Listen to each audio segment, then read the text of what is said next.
Chapter 58 through 71, the third parable. Chapter 58, the blessedness of the saints. Chapter 58. And I began to speak the third parable concerning the righteous and elect. Blessed are ye, ye righteous and elect, for glorious shall be your lot. And the righteous shall be in the light of the sun, and the elect in the light of eternal life. And the days of their life shall be unending, and the days of the holy without number. And they shall seek the light and find righteousness with the Lord of spirits.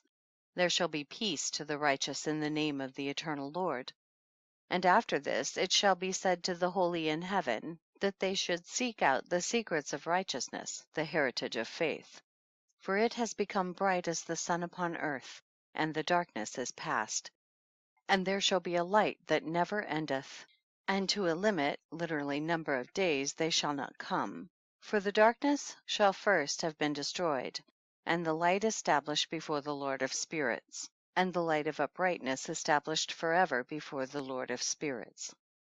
Chapter 59. The lights and the thunder. Chapter 59. In those days mine eyes saw the secrets of the lightnings, and of the lights, and the judgments they execute, literally their judgment, and they lighten for a blessing or a curse, as the Lord of spirits willeth. And there I saw the secrets of the thunder, and how when it resounds above in the heaven, the sound thereof is heard. And he caused me to see the judgments executed on the earth, whether they be for well-being and blessing, or for a curse, according to the word of the Lord of spirits. And after that all the secrets of the lights and lightnings were shown to me, and they lighten for blessing and for satisfying. Chapter 60. Book of Noah, a fragment. Quaking of heaven, Behemoth and Leviathan, the elements. Chapter 60. In the year 500, in the 7th month, on the 14th day of the month, in the life of Enoch. In that parable I saw how a mighty quaking made the heaven of heavens to quake, and the host of the Most High, and the angels, 1,000 thousands and 10,000 times 10,000, were disquieted with a great disquiet. And the head of days sat on the throne of his glory, and the angels and the righteous stood around him. And a great trembling seized me, and fear took hold of me, and my loins gave way, and dissolved were my reins, and I fell upon my face. And Michael sent another angel from among the holy ones, and he raised me up.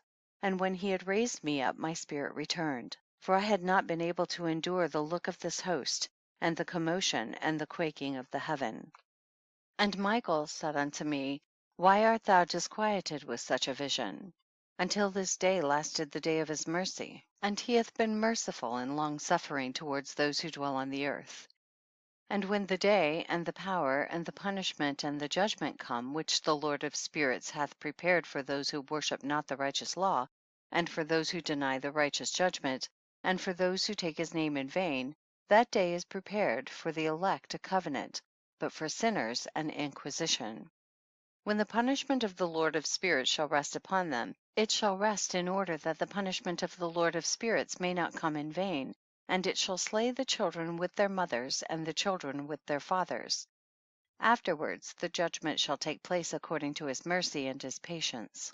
And on that day were two monsters parted, a female monster named Leviathan, to dwell in the abysses of the ocean over the fountains of the waters, but the male is named Behemoth, who occupied with his breast a waste wilderness named Duodain on the east of the garden where the elect and righteous dwell, where my grandfather was taken up, the 7th from Adam, the first man whom the Lord of spirits created. And I besought the other angel that he should show me the might of those monsters, how they were parted on one day and cast, the one into the abysses of the sea, and the other unto the dry land of the wilderness.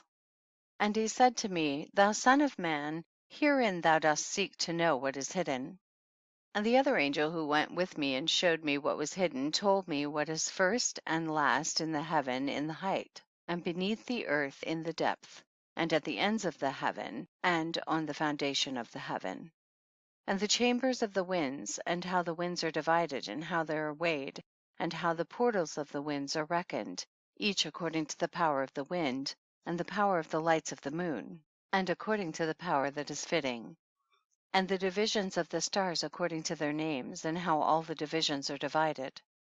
And the thunders according to the places where they fall, and all the divisions that are made among the lightnings, that it may lighten, and their host, that they may at once obey.